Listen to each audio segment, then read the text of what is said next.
Hello, everybody, and welcome back once again to Subs Lie, Dubs Lie, a comprehensive anime podcast. It is I, none other than Jay Justice, aka Versace Vegeta, and I am here with my illustrious co-host, my brother D. What's poppin', bro? What's going on, Jay? What's going on, people? We are back at it again. We are going to give you a banger, as always. Listen, oh my gosh, like this tournament season has just been so fun getting into. There's been so many great events to be able to discuss, so much great anime we've been able to dive back into. And, we're just going to keep on with it as we have only 3 more tournaments to cover this season. So be on the lookout for this one this week, as well as the next 2 that we have coming up. But before we get into all that work, my bro, how you doing, man? How's your week been? Man, I've been doing good. I've been doing good. I cannot find life. Life is life, man. The minute you know it's summertime, it's really hard to really stress about anything. Yeah, that's summer is the best hope for anybody. Yeah, bored. Things ain't looking really too up or anything. At least you got the fact that, hey, summertime is near, and I'm feeling it, yo. I feel the season being a little bit joyful as opposed to the others. So I've been just banking on, I can't wait. July, August, I'm leaving it big. I'm gonna make sure that I enjoy this shit the most. This year gonna be lit. So I've been people call it copium, but I already I've just been hanging on every day, no matter what. Work, I'm like, hey man, summertime. Let me be stressed. Let me be tired. I'll just have enough energy when it's time for the fun. So we've been a breeze. Yeah, I ain't really decided to watch much anime or anything. You know what I'm saying? Usually I do have that mood to put something on, but I was like, nah, man. I gotta use this week for training purposes. You know what I'm saying? Yeah. For training purposes. Yeah, man. I could not give anything the attention I would love to give it not this time. Not this motherfucking time. The weekend, I definitely was in the room of spirit of time and shit. If anything, y'all can't say this. You can call me many things. But I tried. I tried, man. I tried with this one, yo. Y'all, I'm not one to be like, yo, give me props. But listen, I suffered for my craft. Not many can say they suffered for their craft. I suffered for my craft, man. G Gundam, me in the battle of G Gundam. What a war. What a war. That's all I'll have to say. That was a great war. Who won? You'll find out. You'll find out who won. But shit, what a war. Ah, man. Man, yeah. We'll get to that when we get to that. Shit. Honestly speaking, this was a tough week for me, man. It was a really tough week for me. For those who may not know, I had a loss in my family recently. When my Uncle Brian passed away. God rest Uncle Newbie, man. In my heart forever. The sad thing is that I did find out while we were in the middle of recording last week's episode, while we were in the middle of talking about Baki and everything. I got the text during that moment. I really love what we do here. This is a very important show to me. Obviously, my family is going to be more important to me than anything, but I also believe of just taking things in stride in an immediate basis and allowing myself to handle things in the time that I can. So I decided not to end the episode early. I didn't want to cut short for you guys. It didn't feel right to me to do that and just be like, yo, sorry, I just found this out, even though in my heart of hearts I absolutely wanted to, right? it was really important for us to be able to finish the episode, and for me to like stick with my passion in that moment, because I truly believe that's what my uncle would have wanted me to do, especially since it wasn't something like, I wasn't needed immediately when I found out. Like, I found out through a text, and without going into too much business, like, my dad really just didn't want to talk to everybody individually, right? So, my attention just wasn't needed in an immediate basis to constitute just like jumping off, so I just didn't, right? Man, loss is hard, bro. Oh, absolutely, bro. I don't wish it on anybody. I really Loss is don't. hard. My uncle has been in my life my whole life, right? And I mean, yes, that's how family works, but It's tough, yeah, like but it's different. yeah, my uncle and my dad were like not just family, best friends, Yeah. And without going too much into like my family history, that was like the last of my dad's generation, outside of my dad himself, on our side of the family. So I'm really feeling for him. Yeah. Real strong right now. My dad, our whole family has gone through a lot of loss over the years, and it put me in a mind state where I couldn't imagine losing my siblings. I've got 4 younger siblings that I love very, very much, and I could not imagine this world without them. It's hard even right now to imagine the world without my uncle, let alone, my own siblings, trying to think of it from like that personal aspect. So it's been hard thinking about it from like the different levels of not just like how it affects me. My brother and sister, the oldest of my sisters, both were named after my uncle, in their own ways. So there's a connection of how it affects them.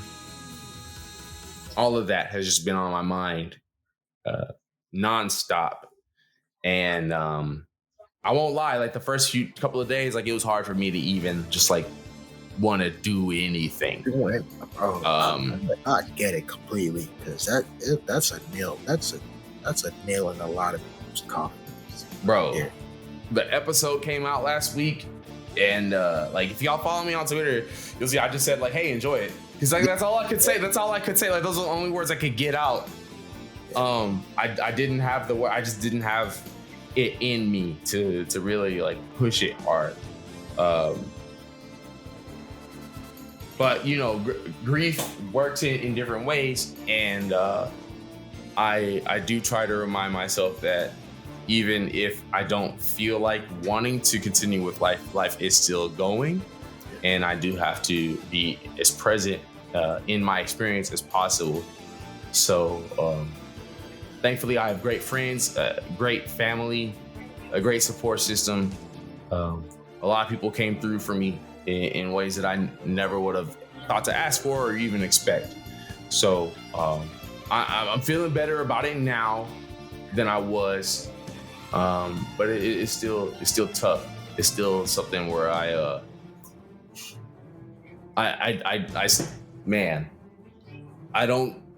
that next wave of grief is gonna hit me when I go back home for the funeral. You know what I mean? Like it's like I'm trying not to dwell on it happening, but I also know like that's gonna be a real thing,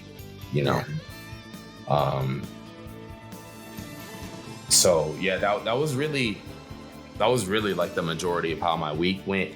Again, I sorry to be downer, y'all. No, life just happens. Man, we here.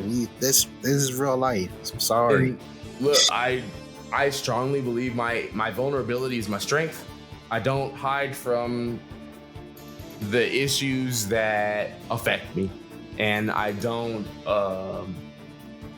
I keep a lot of my life personal, but if it's something that's gonna affect things beyond me, I feel the need to at least let people know what's going on, right? So that was that.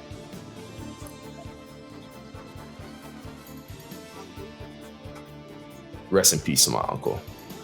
Okay, so that all said, the rest of the week was wild as fuck.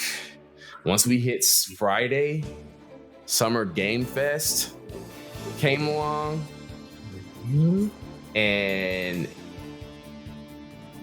boy, oh boy, we got some wild announcements that day. Yeah. Like, that shook me right up. I ain't gonna lie to you. I ain't gonna lie. If y'all had a chance to watch it, I did stream my first watch along for Summer Game Fest. First time I've ever done something like that.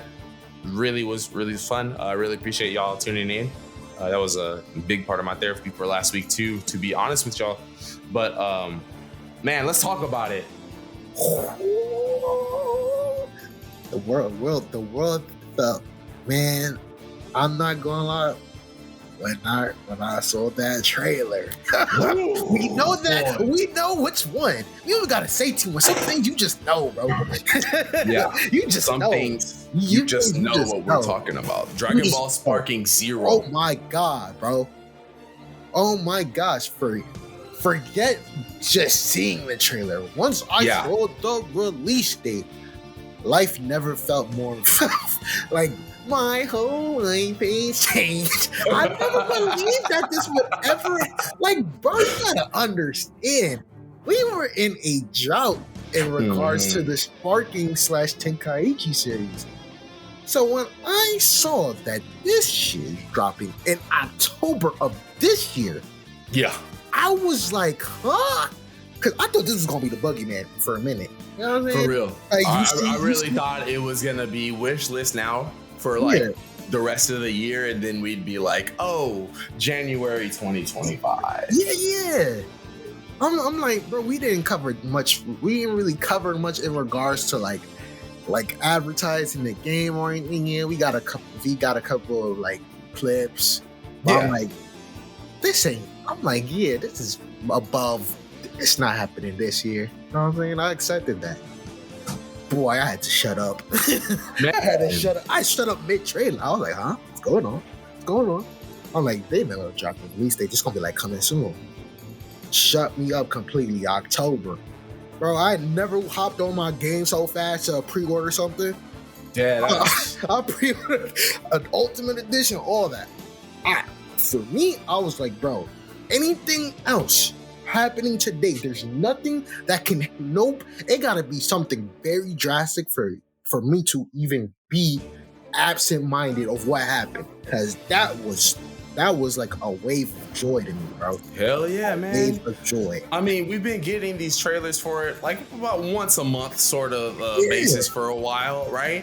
And it has been really exciting to see like what characters have been confirmed, but there was nothing like the trailer we got this past Friday up until then, right?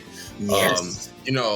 It's one thing to show us that certain characters are going to be in the game. It's another thing to show us how features are going to work. And that was something I did not expect us to see. Like, I thought they were just going to show like, some more fights and whatnot, right? Yeah, like character trailers, you know what I'm saying? Little showcases that they were doing. I thought we were just going to stick to that. I just came with the whole kit and caboodle, bro. The whole kit and caboodle, and parts of the kit that we never even expected to get, man. Talk about surprises. They showed us that the story for Dragon Ball Sparking Zero not only is going to be told from the perspective of characters, like there was a scene where they showed like Goku about to teleport Cell away, and you see like in that shot, it's in a first person perspective a couple of times. And I thought that was really, really neat. So, me being the kind of person I am, wanting to get as much information as I could, to be surprised from the Sparking Zero website that we're going to get the story mode from this perspective of 8 different characters. Yes. Like, that's wild. That's wild. It's like the old Budokai 3 style, you know? Yeah, which is... We tapping into all the good things that happen. Anything that you missed from back in the days, they spin it right back on it, bro.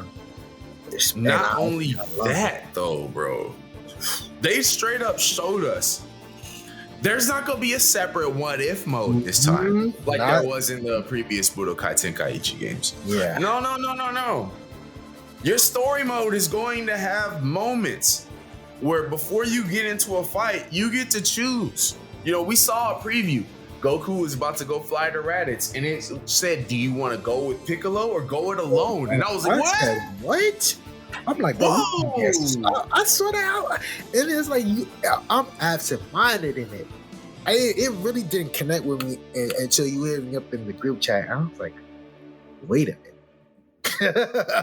And then I tuned myself back. I had to spin back that trailer. Yeah. And then I see my boy Goku lift up giant ape Vegeta, one hand. I was like, and it turned Super Saiyan because Krillin got, bro. Yeah, I was like, wowzers. Trunks and Vegeta, father-son final flash against Cell. Crazy. That was crazy. So for everybody who you ever wanted to be a fan, we all in our fanfic bag. We got a lot of. I don't care what everybody says. Like, we all have those what ifs in our head. But the fact we could be creative with our own game and we could share that experience with others, I'm like, yeah, this is a 10 out of 10. I already know the game is going to be similar to the Tenkaichi 4. It's really hard to mess up something that was really, really great in the first place. This time it looks like an even better, way better to be completely. I'm like, bro, I'm giving this shit. This is the first game that never that dropped that didn't drop completely yet. And I'm giving it a 10 out of 10. There's no from what I saw, it's like, all right, this is going to be way better than Tenkaichi 3, way better than Raging Blast 2. Then the story, I'm like, bro, there's no possible way that I give anything lower than a 9. The cutscenes were looking better than Kakarot. Yeah, man. Yeah, man. We gotta take it for what it is, and they really did. Hey, I was like, yeah, man. Ding, ding, ding.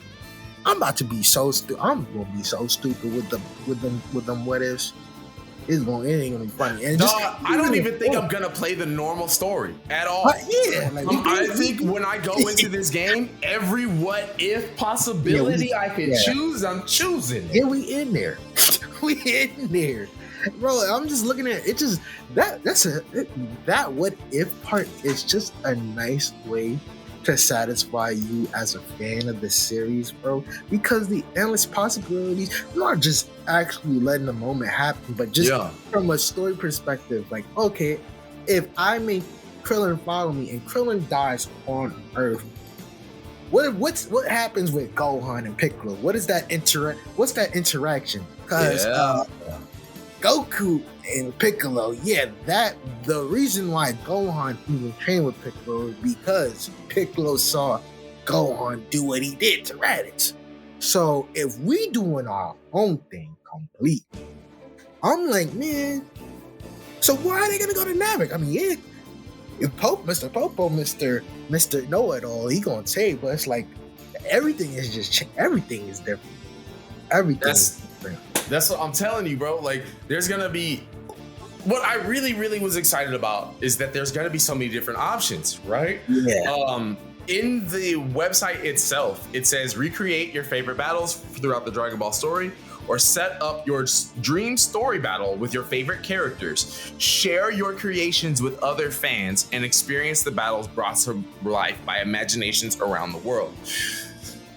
When you think about like game marketing, they tell you certain things without telling you things, right? Absolutely. And so I'm looking at what are they not telling me? And what they're not telling me is that there's gonna be so many what if options that you can't see them by yourself. Yeah. That's what that tells me. If they're like, yo, share them with other people, it's because they're thinking there's gonna be other people that don't see the story that you chose. Yeah, absolutely. So share them so other people can see that that's an option in the game too. Mm-hmm. we've got, bro. Listen. Look, not only that, we get into DLC pack, or at least 3 DLC packs, 2 different series that were confirmed to get them from, or 2 different pieces of Dragon Ball. Dragon Ball Daima, we know it's coming out later this year. It's already confirmed to get DLC. I think we all kind of joked going into this that like, oh yeah, Daima's gonna be DLC for Sparky. Yeah, right. Yeah. But to see it confirmed, actually, like, it doesn't make it like less of an impact. It actually like made it cooler for me, because now I'm like, okay, cool. Like, I'm not just thinking about little Goku, little Vegeta. I'm thinking about the enemies that are in Daima, like whoever they're gonna be. Like, those are gonna be man, like, yeah. Oh boy. And then Dragon Ball Superhero, right? And so I'm thinking, right, like a little bit further than just they're adding new characters. Yeah. Because with adding other content, there is the chance that the DLC will also like have like a little hidden, like, now with new storyline options. Yeah, absolutely. You know what I'm saying? It's like now we have like Beast Gohan in here. So, you know, you do the what if of what if Super Buu runs into Gohan and he's got silver hair and red eyes. Yeah, we gonna pay. Yeah. I was about to put my tail pack, bro. The stupidness that I craft, you would wonder which bad genius could craft such some craziness. I'm on my Toyotaro pack, bro. Oh hell yeah! I'm shit. All that. Think of anything you could think of. I'm in there. I'm in the lab cooking. Dragon Ball Z, presented by D. Yeah, it's gonna be Vegeta getting packed up. And you know what I'm saying? I thought about it, bro. I'm like, with that what if. Remember when they did the Goku and Vegeta showcase in the front? Yes. And then you have Goku turn Super Saiyan 3. And yes. Vegeta's like, yeah, you're gonna have to kill me. I'm like, ooh. They showed us a what if when we didn't realize it. We were looking at it like, oh yeah, they just showing us. Because it was Super Saiyan 3 Goku. Yeah. And he had transformed into Super Saiyan 3. And he's like, all right, Vegeta. Like, he said something along the lines of like, let's see if you can handle this. And then Vegeta's like, you're gonna have to kill me. And it's Majin Vegeta. I was like, it's like, oh shit, like, they showed us the what if Goku goes 3 in that fight. I'm just thinking like, oh, that's just an intro for the sake of it. Yeah, I was thinking that was a versus mode intro. Yeah. No, it's not. No, not at all. No, not it. They told me to shut up. They said let the people cook the way that they gotta cook.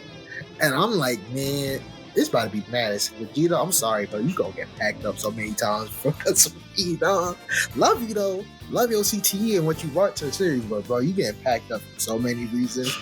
Shoot, I might make you look better. I might make you better as a gamer. Yeah, man. Trunks? Yeah, man. You ever had Super Saiyan 2 and DBZ before? Well, now's your time. Hybrids is about to cook. Well, you get packed up. It's not about one hybrid saying you get packed up by 2. I ain't gotta hold it till October. You get packed up by 2 of them saying, bro. Sorry. All that ultimate trunk shit, you not letting that fly, bro. You know what?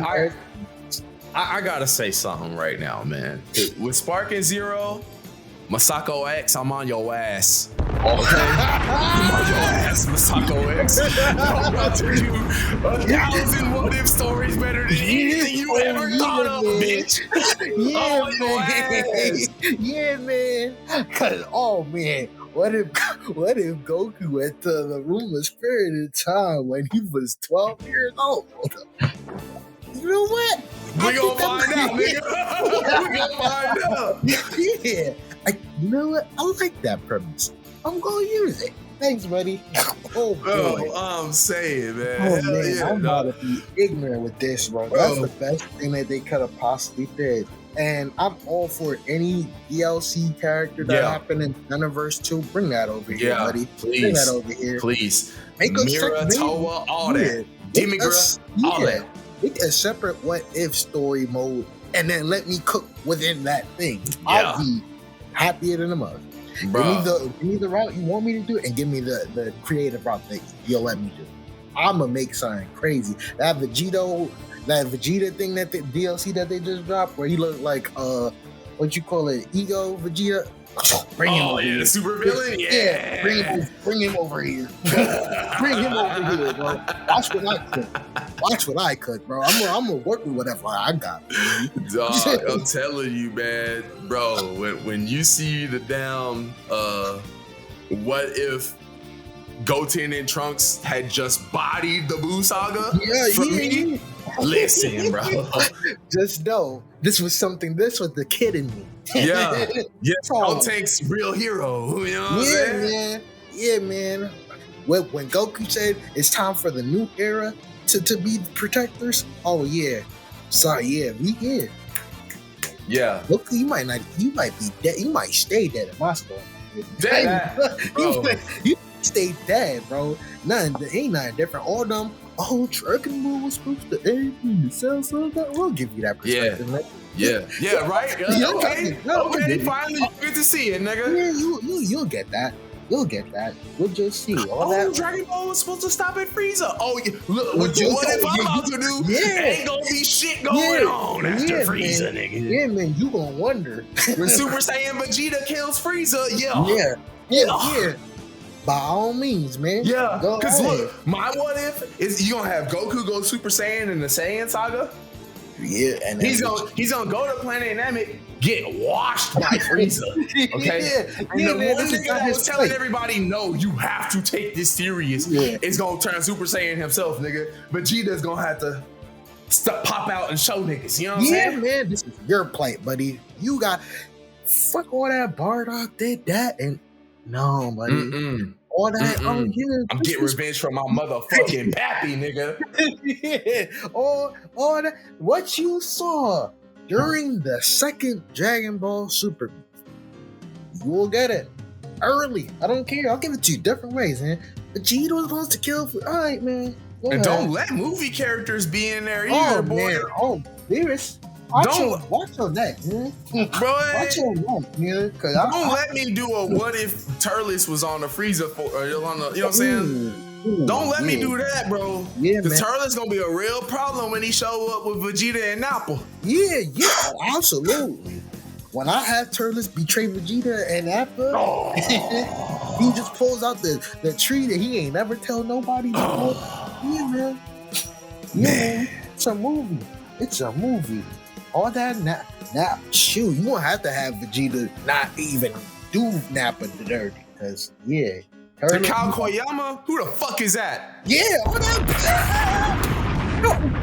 Everything that was supposed to happen during that promotion of the 3 Super Saiyans and the Android, oh man, the 3 Super Saiyans is packing Broly up out of here. All that nothing shit. Yeah. You a punk, you a jobber to me. Yeah, man. You a jobber to me, my man. Yeah, Broly gonna be an afterthought. Or Z Broly, you gonna be an afterthought in this bitch, nigga. You about to be dirty. Shoot, I'm doing you dirty. Don't let it be when you beat the story mode, now you get free choices. Don't let it be like that, nigga. Don't let it be like that. Because then it's going to be like, what if Broly went to Earth instead of Goku? And it's going to be Super Broly. We getting all the way ignorant. Man. We getting all the way ignorant. I'll let Great Saiyan be the hero of the Earth. I don't care. And so I'm looking at it from outside. As a content creator, you should be happy as hell. Yes. You get to do all this dumb shit on stream or on YouTube. You somebody who records or does live, you should be able to have all the fun in the world. That's what I'm saying. For you. Oh man, it's gonna be hilarious. Just doing this. Shoot, let the chat create their own story. Yeah. That's all there. You know what I'm saying? Chat decides what options we take, man. It's gonna be crazy fun. We feel. Choose your own. Yeah. We get sweet. Oh man, I cannot wait. And the fact that it comes out this year. And I already know how summer is. 4 months from tomorrow. So summer be breezing by. As much as I loved having that. The less pressure of, having to do things like, I already know summer gonna be a breeze. Not that's gonna take anything away from me. Yeah. But now that I got something to look forward to during the fall, don't call my phone. Don't. If I'm you telling don't y'all hear right me, now. if you don't hear from me, man, if it's not the pod, bro, you might not hear from me. I ain't gonna lie. Look, spoiler alert. Season 5 not coming till at least November. Yeah, man. At least November. Yeah, I'm Right? sorry. Sorry. Yeah. We need a month. We need a month. I need, yeah. This is for the real ones, man. Sorry. Give me that nice little month, bro.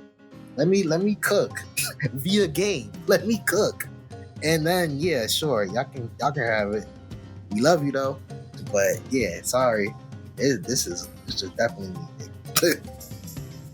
Listen, man, I'm telling you, you're gonna see an unprecedented level of fucking Dragon Ball content come to us this fall, and bro, shoot, man, I ain't gonna feel bad if I get shafted during anime. I ain't gonna feel bad because at least I got one game to fall back on. Yeah. I got a Dragon Ball game that I can look forward to that don't gotta be Xenoverse. Yeah, man. Sorry. A lot of Bandai, I messed up with this one. Speaking about Bandai, but Bandai, Katsuki, Omatsu, Shaft, go ahead. I'm not, the fear of missing out ain't really gonna be there no more, brother. I got my Sparking series back, brother. Hell yeah. Shit. Hell yeah. This is gonna be Dokkan just gonna be a training collection to me at this point. Cause I got things with all now that people gonna support this like no other. If you think Sparking Zero is just gonna be Sparking Zero, it ain't gonna be nothing else. Well, I got a purchase on now. I had a purchase, so you gonna have a long ass same thing that they did with Xenoverse 2. They gonna do it with Sparking Zero, and I have no problem with that. Yeah. We don't need a Sparking Zero to nothing. Okay, give me Sparking Zero for the next 9 years. Support it for the next 9 years, the way y'all do with Xenoverse 2. People in the era of just updates and all that. So all you try to fight, if y'all try to cheese me, cause I'm gonna be on them online streams. Y'all try to cheese me with a character. I'm gonna be out there. I'm gonna be on the Twitter streets, the X streets. Patch this guy. All that Super Saiyan 4 Gogeta being the toughest of tough. I just throw with the G. Oh wow, bro. GT whatever. Wow. Oh wow. Do that, bro. Do that. This is one game I'm not cheap. I'm not being DLC drop. DLC, all that.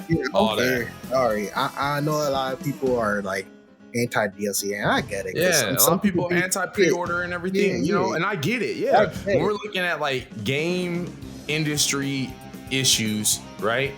Yeah, they absolutely an incomplete game. You can't incomplete Dragon Ball, bro. it's really hard to incomplete characters on a Dragon Ball game just don't. I remember, man, one time I went to there's a local gaming bar out here called Battle and Brew, right? And like you can go like order food and play games and whatnot. And one time I was out there and I was playing Dragon Ball Fighters with a friend of mine, and I was like, "Hey, do y'all have all the DLC?" And they were like, "Oh, sorry, man, I don't think we have all that." And I was just like, I kind of looked and I was like, well, why the fuck am I paying to play this game when I could go play this with all the DLC at home? Yeah, you know what I'm saying? Like I was, and like the dude was like, "Sorry, we don't buy all the DLC for our games," and I'm just like, "But then why y'all got fighting games in, nigga?" Yeah, sorry, bro. Like. Y'all, this is I'm paying to play here, bro. Yeah, sorry. Complete rosters are nothing. Yeah, I'm sorry. Like, yeah. But in the old era, we unlock. Yeah, I get that. There'll still be unlockable characters. They already confirmed that. But if they got an idea, if they feel like they want to add a character that ain't got nothing to do with their original view, I'm in there. I'm buying. What they did with Xenoverse 2, and Xenoverse 2 had a healthy roster prior to the DLC. So I'm not worried as a consumer because I already know that I'll have this stuff if I do. Yeah. By all that, like I said, to me, Mira, all that shit, throw it in here, bro. throw it in. I'm supporting it, bro. I'm sorry, I'm supporting it. Call me the problem with the gaming industry. I'll be that. Nah, I'll be that this time, bro. I'll be that. This is just gonna have to be my $5 horse armor, bro. I'm fuck it, man. You know what I mean? Yeah, man. Y'all won with this one, Band 9. I got it. Y'all don't win that much off of me, apart from Dokkan, but yeah, this is it. This is all the way in. My God, what an amazing fall it is going to be. What an amazing fall it's going to be. Yeah, and that's just off of one game. Yeah, one game, bro. Shoot. Everybody know I'm a big Sonic fan. The fact that I saw the Sonic generation, all that, I was hyped. There's a lot pretty game too. And I didn't see my nigga Shadow with a gun. So I was like, yeah, we lit. Yeah, right? Like, yo, the ultimate life form does not need a gun. I'm sorry. I'm not gonna lie. I saw so many people talking about like, oh, he doesn't have a gun. This is mid. I'm like, ugh. Like, what shadow do you want? Because that's not the shadow I want. Bro, that man was created with all the chaos in the world. That's what I'm saying, bro. What do you need a gun for? Chaos control. Chaos control. That's all I need to see my dude. And they gave it a little bow. My boy got the Sasuke curse till 2 weeks. Yes. I'll take all that shenanigans, bro. As long as I don't see my man shooting with no blicks, he do not need that, dude. He don't. But also them ones off like, hold on, man. I ain't never seen y'all like this before, so y'all give me a different child perspective, and then y'all bringing hub worlds back and all that. Ooh, I'm back. Baby, I'm back. Call it 2002 the way how I'm back with the games that I love. Shoot. I'm saying, bro. I'm proud to be a fan of my fandoms. I don't know about anybody else. I'd be the miserable, but it's too good. It's too good. Yeah, y'all be over there. Y'all be there. Right. Go over there and then sit in y'all's little complaining corners. Yeah, we gonna be over here having big fun. Yeah, it's gonna be all right over here, family. Shoot. You know what I'm saying? Boy, I'm don't even. Yeah, we having all the way fun here. I'm telling you right now, dog. It's when you see me on the stream 5 times a week playing that Spark and Zero. Don't ask no questions. Just tune in. Tune in. Yeah, y'all will hear from me via the stories that I upload. So shit, you don't hear me. You don't see me tweet. Just go check online. You just search my gamer tag or whatever, and then you lit. That's the way how you connect. Yeah. We got another what if. Come check it out. Yeah, that's it. My gift to you. But man. This week. Oh, sure, yeah. We have got a fight. Yeah. A Gundam Fight. As we continue this season of diving into these tournament arcs, man. We've got none other than G Gundam's Gundam Fight. And if you're not familiar with G Gundam, this is such a departure from the rest of the entire franchise, right? If you know Gundam, if you're familiar with the franchise, you're gonna have your stories with your giant robots facing off in armies.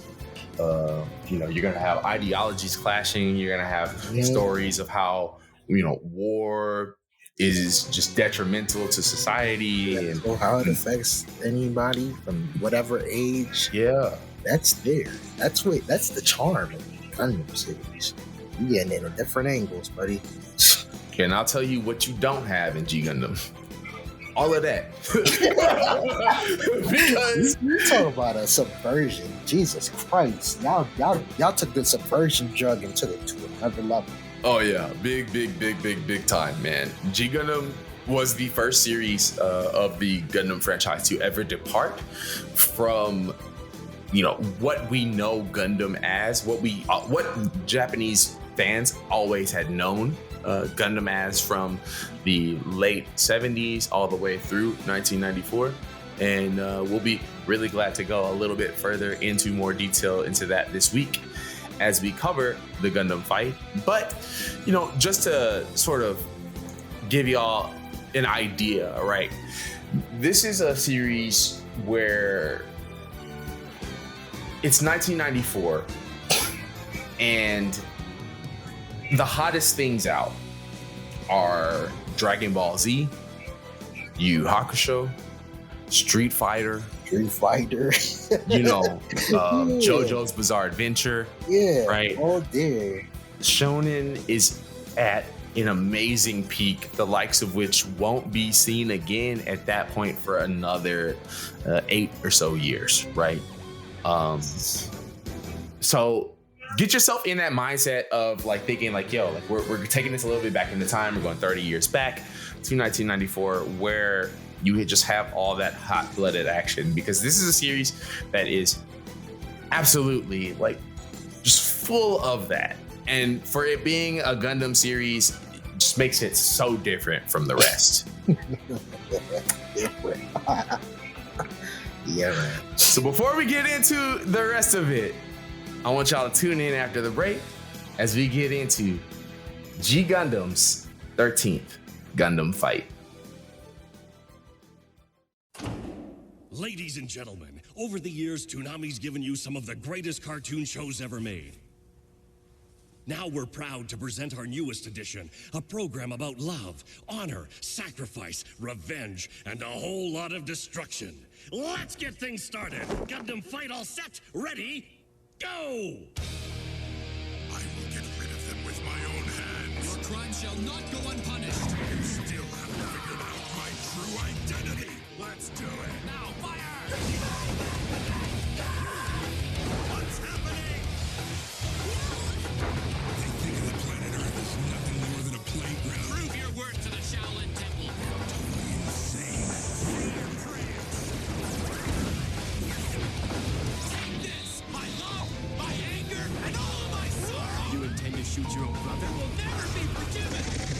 G Gundam, premiering next Monday at 5. Only Toonami. Now, as we mentioned earlier before the break, this is 1994's G Gundam. This aired in the United States in 2002 as a part of the Toonami lineup. This came out the year after you had Gundam Wing airing, which was the first Gundam series in the United States to air on broadcast television. So for a lot of people, this was either their introduction into Gundam, or this was like the thing that made them kind of like take a look differently at it if they were just into Gundam Wing prior to that. The reason I want to bring that up is because this has a very huge cult following, even still to this day, right? Yeah, for whatever reason, but yeah, it does. I think a lot of that honestly has to do with the fact of just when it came out, right? Yeah, nostalgia berries, man. In both places. Yeah, absolutely. The huge focus on both times when it came out. Yeah. Three, some of the same things are popular at the same time. Dragon Ball Z, Yu Yu Hakusho, right? Which is so funny. It's just a repeat of what was going on, dog. Yeah, exactly. Boil down to Street Fighter still popping around. Yeah. Shit, people were still playing people were still playing Alpha. Street Fighter. Yes, Alpha, yes. Marvel's Capcom 2, Capcom vs. SNK 2, all that. Still playing that. So yeah. Absolutely. Same old thing. We just a couple years later. So it makes sense as to why this series, has such a long-standing sort of impact with fans. And a lot of it has to do with the fact that most G Gundam fans are not Gundam fans. Yeah, absolutely. And that's no problem. There's no problem with that whatsoever. Yeah, right. Yes. I would much rather someone be a G Gundam fan than a Gundam Seed Destiny fan, right? Man, y'all, shoot, that's a whole different island, bro. Like this is nice little, you know what I'm saying? It could chill, and it can chill with some of the Gundams. Seed Destiny, I'll put that shit. That's a disaster. That's Area 61. yeah. See, Destiny is just something. We don't even need to get into that. Shin Asuka, go fuck yourself. All that said, right? While I personally have rose-tinted glasses when it comes to G Gundam and the point in time in which I fell in love with it, like D teased that earlier in this episode, man. I tried. I tried, bro. I tried, yo. If you don't ever say I don't suffer from my craft, because I did. It was a war. It was a war. Because legitimately, if I ain't care about, man, listen. Anybody put a gun to my head and say, yo, watch G Gundam. I'm not doing it, bro. We just gonna have to, no. As a whole, you probably play it on the TV and just have me just ignore it. It's a good background noise. But as far as watching it for what it is, just taking it in, no, buddy. No, buddy, I'm sorry. This shit no. And look, man. I'm somebody who loves G Gundam, bro. Okay, Burning Gundam, God Gundam, that's my favorite Gundam. Okay, Yeah. like hands down, Domon Kashu, Goku Jr. I fuck with him heavy, bro. I fuck with him. But there are a lot of issues with this series in general. And I feel like it's best we talk about the bad before we go into the good that is there. Because there is good to be found, and I'll be able to explain how they're still good in the middle of all this, man. But to set the stage for you, like I hinted at earlier, Gundam had been around for 15 years. And at the time and point where G Gundam comes out in Japan, Gundam's Gunpla sales, the model kits, they're dwindling. Gundam's ratings dwindling. I mean, we just came off of the most depressing Gundam series. You just having nothing but depression. Like Tomino is in a state of mind where it's like, family, you need to go take a break. Yeah, and he's not at this time. Before G Gundam, you're just having it's just a energy. It's like, oh yeah, but Gundam was always like this. It's not always a happy. No, this is way different. No, like Tomino, there was always optimism. This shit is something completely different. Yeah, Victory Gundam was. I would not watch that if I was in a bad state of mind. I really wouldn't. Yeah, if you're depressed, that's not a show to watch. Yeah, that's ever. That shit is too dark. and a lot of that has to deal with the fact that Gundam had just always been this story about how war is a detriment to society and how it affects from even a collateral level to all people, right? So as you're telling this sort of story, the fans that grew up with it, the fans that might have been like kids at the time when they were watching, Mobile Suit Gundam, by the time Victory Gundam has come out, they're 15 years older. Yeah. And by that point, they're probably growing out of Gundam. Yeah, but shit, Bandai is like, yo, this is one of our biggest sellers. Yeah, shit, that greed, fuck anything else. This is also at a point where the developers, the animation studio that handles Gundam, Sunrise, literally had a conglomerate with Bandai. Yeah. They joined together.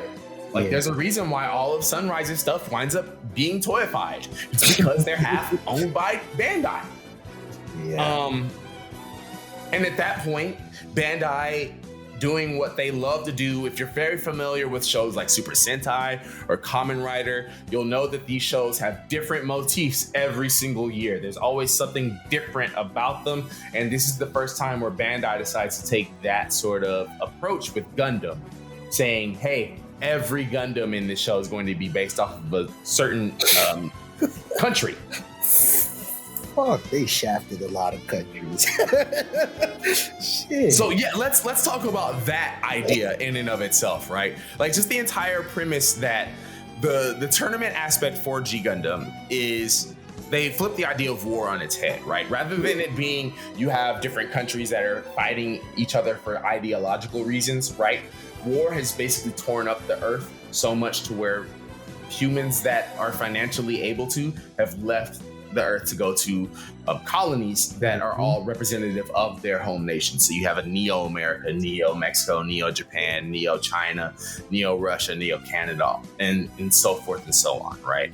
Whereas the Earth in and of itself is like just damaged because this Gundam fight that they host every 4 years has these Gundam representatives of each nation go to Earth and do battle amongst each other, further causing the further destruction of the planet, right? Yeah, this nigga Char is so happy at this, bro.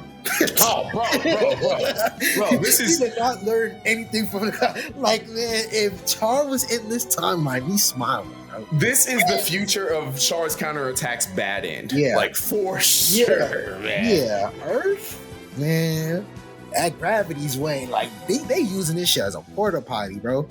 Earth ain't even a home for nobody. This shit a home for friendly fades, and it's not even friendly. This shit, not even close, bro. Yeah, not even close. You just got rules on the fade, so it's a proper 1-on-1.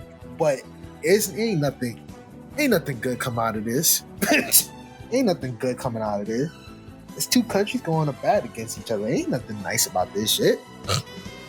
And like I mentioned earlier, right, this is a complete departure away from what Gundam normally is. You normally have the tales of a child who stole a Gundam and the forces that he's aligned with now that's just kind of thrust into that position, or you'll have a story about an ace pilot on a certain side or what have you, right? It's all these sorts of like common war stories. This is just not that, because at this point, Bandai is kind of saying like, hey, we can only give it this one last shot to see what happens, right? So the disciple of Yoshihiro Tomino, Yasuhiro Imagawa, is chosen as the director for G Gundam, right? And at first glance, it's like, hey, cool, we've got someone else taking a step into, managing the entire Gundam series. And hopefully we'll have a brand new take into this. However, Wrong. Bandai being Bandai, they had already decided, these are the types of Gundams that we're going to go with. This is the entire show plot. We're this is to sell toys. We're going to release the toys around the show, and you make a show about it. And just to show you like how off-putting this was, Imagawa himself said when he first saw the designs for it, he thought they were terrible. Shit's our ass, bro. Sorry. All them, but the Tequila Gundam look cool. That shit is ass. Stop playing with me, bro. I mean, you've got Neo America, who's got a football helmet and boxing gloves. Which is so corny to me. Yeah. What are you talking about? That shit is corny. It's not like nobody shot. The only people that look good in Japan. That's racist as shit. Yeah. Neo Japan had a badass samurai Gundam. You got what? Neo Norway has a mermaid. Yeah, come on, bro. That shit is full on racism. Neo Kenya had a zebra. Do you hear? Like, come on, yo. Some dog shit suits. And I can't believe people are buying these shits. And the thing is, what really makes it so crazy is like Imagawa seeing these ideas is like, so what if the nationality-based Gundams are offensive to somebody? Like, this is crazy. Like, I didn't think about this. And Bandai was like, yeah, but they're based on Neo America and Neo Mexico and Neo Japan. You know how full of shit you are. Meanwhile, Neo, like that's supposed to save everything, bro. Shit. Neo Mexico looks like a fucking. It looked like a sombrero. It looked like a cactus sombrero. Yeah, stop playing. The colony in which rich space Mexicans live is a fucking giant sombrero. Giant sombrero, nigga. Come on, bro. This shit is embarrassing. But the Tequila Gundam, cool. He cool. Shut up. He got another fodder for Japan. Just fodder for Japan. And it's so sad because all these countries that are just coming up with the most shittiest designs ever. This it's not like they shine, right? They getting stopped by Neo Japan, baby. Neo Japan jobbing all these countries out. And that's basically what happens, because G Gundam, while the premise of the show is this tournament that's hosted every 4 years for basically it's their Olympics, but instead of it being just for like gold medals and bragging rights, the winning country gets to rule all the other countries. What the? Oh yeah, imperialism is back. Yeah, fuck the Earth. You just gonna rule all your colonies. Absolutely wild fucking idea. Absolutely insane fucking idea. But hey, look, we got what we've got. Yeah. So now that we've kind of explained the premise to you, right? Here's the good and bad of G Gundam.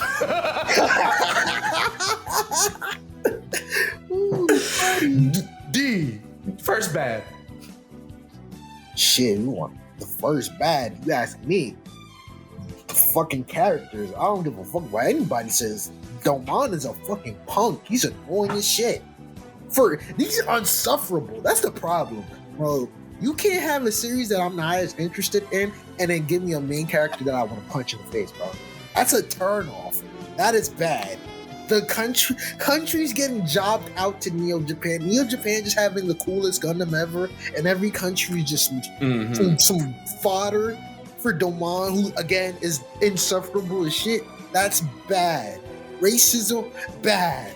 No matter how quirky and how childish you want to put it together, bad, my man's bad. And like, to clarify, like, it's not even that like Domon's a terrible person. Dude, he's not a terrible person. There are like qualities about him where it's like, oh, like, nah, he's actually like got like a heart of gold, right? Like when Neo Mexico's Gundam fighter fights against him and he like injures he makes him lose so that way he's freed of his crime. Yeah. And it's like, yo, like, I don't want you to be forced to fight. Like, Domon is really like the warrior with a heart of gold, right?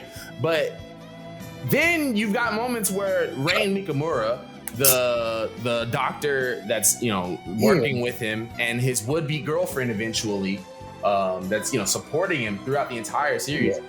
Anytime she like makes a suggestion early on in the show for like something that Domon should do outside of his hot-headedness, his first reaction is just to be like, "Shut the fuck up, Rain! Get the fuck away from me, Rain!" And people say this is one of the best, this is the best romance that Gundam has. This is absolutely wrong. That's a terrible take, bro. This is a terrible take. For people to say that G Gundam is a series that's centered around romance and love, it has some of the shittiest romance ever. This is like, what we complaining about with all that Sasuke and Sakura shit, this is it. This is it. It's just like, you're not abusive. Yeah, he's just verbally abusive. That's hard. He's just verbally abusive. That's still abusive. That's still abusive, Like it's, you've literally got it to where, after you get through the monster of the Gundam of the week format, some of the shittiest things you could ever tolerate in a Gundam that you have to fucking trudge through in the first half of the show, basically. First half of this series is absolutely stressful. Sorry. If you got through that with your eyes intact, without feeling tired, without feeling burnt out, kudos to you. But for me, as somebody who has watched this against their will multiple times, every time I'm around episode 7, I'm like, yo, give up, tap. Referee, ring the bell, bro. Cause I lost this battle, man. We try it again. And if I make it episode 10, I'm like, all right, man. You won again, bro. You give that up. Yo, right now, G Gundam up 2. Oh, I ain't got a win on my belt, bro, at all. This show beating my ass. Ain't nothing that I could do against this. This is slog in the beginning. Gundam with the I'm so sorry, but I've never been down on a Gundam series in the beginning like this before in my life. Yeah. I see Destiny, right? See Destiny. I have malice in my heart for See Destiny. See Destiny did not feel like much of a slog in the first 12 episodes at all. No matter how much I can't stand some of the, it did not feel like a slog. It didn't.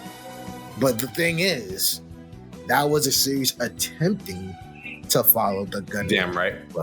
Damn right. This shit. It's following it. If y'all didn't know, Gundam goes by centuries. That's how they do their timelines. Yes. This is the first Gundam that is not in the Universal Century timeline at all. This is the Future Century. Yep.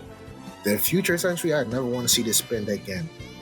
It didn't even get spinned again. This is the first and the last time we visit that century. For good reason. Because are you spinning back in G-Gundam? I mean, I ain't spinning back on this shit. I'm going to spin back the fights I liked. Oh, yeah. Because I am starting to realize that the entire reason I've loved G-Gundam for 20 years now, 20 plus years now, is because I, for the past 20 plus years, have been running those fights. I've been just going watching my favorite Burning Gundam fights, my favorite God Gundam fight. You know what I mean? Like seeing them team up against the Dark Gundam, things like that, right? Yeah. Like I've been watching that over and over. I haven't been watching the show over and over. And yeah, man, there's a complete difference, you know? It's something where, you know, halfway through the show, you were introduced to an entirely different, like a rival for Domon. Like there's this girl named Allenby, who's the pilot of the Nobel Gundam, and you know, she's very much like Domon to the point where, you know, she loves to get involved in battle, and you know, she's also got that same sort of, like, you know, that red hot bloodedness to her, right? But you know, her Gundam has this mode that's called the Berserk mode that the Gundam would unleash into in certain moments. And there, I remember, you know, going back on this, and I was like, damn, I did not realize that, like, Domon for a while kind of cares more about Allenby than about Rain. Like, there's a whole scene where he's like, I'm worried about Allenby, guys. She's gone missing. I just want to make sure she's okay. And then Chibbity Crockett, the Gundam pilot from Neo America, is like, you're not worried about Rain? Like, you know, Rain's like missing right now, right? Yeah. Like, yeah. And Domo's just like, Domo's just worried. You just focus on the wrong shit at all times, like this, you know? This guy has acquired abilities of the Dark Gundam with the help of Chaos! That's that Drewski meme where it's like he with his work wife and shit, he happy as hell, and then the minute his shift is over, he go in the car, he miserable as hell. That's the one with right now. That's completely it. It's an afterthought. Like I said, he treats this girl very bad, and she's probably the most important thing about for Domon. Like the doctor. God damn. Yeah. It's a wild watch, man. You know, Domon's priorities are all wrong. It's not until the very end where they fall in love, and he's like, "Oh, I get it now. Love, Seki Haten Kyoken." You know, it's just like, oh, all right, well. I mean, I'm glad to see you finally get it, but yes, one of the negatives to G Gundam that I would highly agree with you on is just like Domon. Domon is not like he's just so back and forth about things. Like he has to be constantly reminded of like the things that he needs to chill the fuck out about. You know, it's just it's a lot, man. It's a lot. Bro is 20 years old and he's still. Our first adult Gundam pilot, by the way. Yeah, man. Like for his own, for like a man, like actually, like compared to Amuro, compared to Camille and Judah and all the, He's a grown ass man. Grown ass man. He's dumber than Camille. Camille a hothead too. Camille a hothead, bro. He's young. Don't give a shit. It's not until the end he winds down and calms down, but like that's to be expected of a teenager. This dude, you're a grown man, buddy, and you gotta be reminded, like where your priorities is all over the place, and it's bad because it's like all the things that you just finally realized towards the end of the series, you experienced it before. Like when he put Rain in the suit and they were doing all that shit in the first half of the series, I'm like, okay, maybe this is gonna be a center point. Like maybe we won't have to spin about this whole romance shit because like he got it. Like love is very important. It's a very important factor. It's not. It's not. Only when it's convenient. Only when the plot demands it, man. Yeah. Only when the plot demands it. Now, to follow up with a positive of G Gundam, man, listen, bro. That soundtrack. Yeah, they got it with that. That soundtrack has got to be one of the greatest sound. Y'all are listening to some of the tracks here on the episode in the background. Hope y'all are enjoying it. Hope it's getting y'all amped up because that's exactly what the fuck it does. You hear this music play when like Domon's at his most exciting moment. Here I go, erupting, burning finger, and it's just like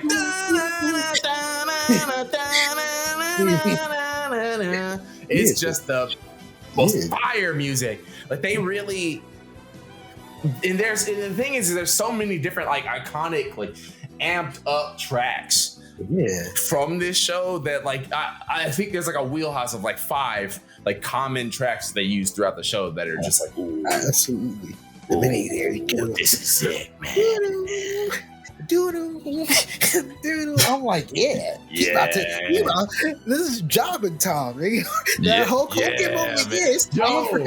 You know it's what? time for him to go over now. It's the music plus this is pro wrestling in a Gundam show. Because god damn, boy, like there's at one point. There is an exploding death match. Yeah. Where I think it was is it Nero's Gundam? It was the Nero's Gundam, I believe, where he had to fight in like this. They're in a ring and it's surrounded by like electric caging, and it'll blow up if they hit it. Like very much like an old FMW Japan wrestling match, right? Yeah, absolutely. And you've got even a point where Domon teams up with Allenby and they do a tag match. In the Gundam Fight finals, right? Like there are specific rules within the Gundam Fight, right? Where a Gundam whose head has been destroyed is disqualified. They can't aim at the cockpit. They can repair any damage. Matches have to be one-on-one. The Earth is the ring. This is wrestling, bro. This is wrestling. This is wrestling. This is the whole martial art. Like, yeah, there's martial arts aspects, but this is wrestling at its core. Because I mean, you take it down to like even it's the core of how the fights are done, right? And I feel like we could probably even segue into our next negative of it being just the fights being so simple. With talking about this, but the fights are basically just a build up to somebody's finishing move. Yeah, much like how a wrestling fight works, right? For it being Mobile Fighter G Gundam, and I'm sorry, D, to take one from you, but I agree with you on this, so I will lead this next negative one too. The fights suck. Yeah, the fights blow. Fuck. I understand that like Sunrise is this studio that does pew pew pew pew fights, right? Yeah, where like they're out in space and they're shooting, laser blasters at each other, maybe clashing with the beam saber every now and again. There's not a lot of fight choreography. Yeah, it's not. But you would have thought they would have tried to get some fight choreographers for this fucking season. Nope. They cheaped out completely. It's like the budget went to the shitty toys, and like I said, if you want to buy a Tequila Gundam, go ahead. That's you. That's your kit. I'm not gonna be there shunning you for buying terrible designs and building them. but like all that budget went strictly to the kids, and that's it. You know, and there are some on paper epic battles in this show, right? Whenever, you know, Domon uses the hyper mode and he's fighting against his other members of the Shuffle Alliance, his battle with Master Asia, the only person that's worth the fucking. And he's my next positive. The fact that one character, Master Asia, Rain, and the fucking the announcer. That's the only people that gave him. Oh, best characters in the whole show. Cheapity when they don't make him look very stupid. When he's not jobbing out and he's not being a womanizer. Yeah, exactly. It's a bunch of unsufferable motherfuckers in this shit. It's like this particular, like the shit, this series and then Wing is like you just get an unsufferable motherfucker. Wu Fei is still the most insufferable. Like, goddamn, Chibi D, when he's in his bag of being annoying, it's really like, yeah, get off my screen type of shit. And it's wild just how you've got this entire assortment of characters in the show, and you know they're aware that they have this strong cast, but like, are they trying to do anything with them? Yeah, no, they're just there. They're there. The idea, I can only ever say the positive this out of my mouth when it comes to Gundam. It's like the ideas. They are there. You got some ideas. It's just the way how you put it on paper and the way how it planned out. It was like, oh shit. Maybe some things are just better off as ideas and never like just replicated or anything. This is one of them. Like having just a set of like characters, like this whole Shuffle Alliance. That's a cool thing. It is. Just don't give a fuck about the Shuffle. Just don't give a fuck about much of the Shuffle Alliance. And it seems like the series doesn't really give much of a fuck about the Shuffle Seriously, Alliance. You got George Dessan from Neo France, who really is he's just stuck on some like, hey, let me make sure I can defend the pride of my country shit, and fucking Napoleon basically. Just that's it. Shit. I like Argo, but Argo is lovable as a character. But I think that's because he don't say much. You don't he's just muscle. I'm not gonna call him dumb muscle, but he's muscle. And he got some like this charm and like, you know, like he's just, you know, he's a prisoner and all. Like I like that part, and he don't say much. So yeah, I'd give him that. Sai Saishi would be a great shonen protag. Yeah, absolutely. If only he was given enough time for you to care about him outside of like 3 episodes. Yeah, they say me. Oh man, they make him look like a punk sometimes.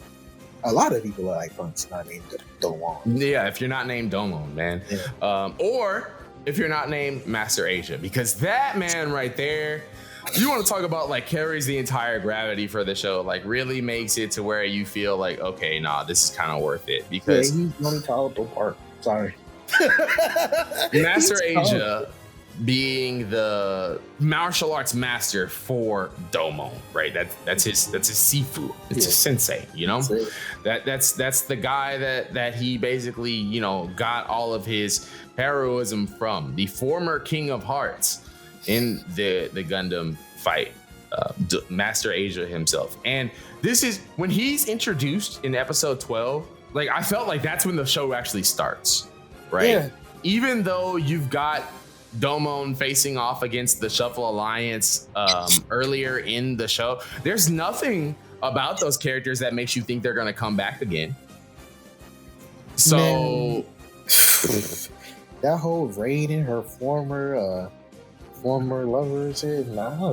I didn't give a shit, man. I didn't give a shit about none of those other people leading up to Master Asia. Like legitimately, you wouldn't. There's nothing for you to think that Chibity Crockett, Sai Saishi, George Dessan, or Argo Golski are ever going to show up again when they first show up, because they're just characters from other countries where Domon's like, hey, have you seen my brother? Oh, you haven't? All right, I guess I'll let you live. Bye. Bro, that's the fact that you can really sum up that shit like, oh, have you seen my brother? All right, cool.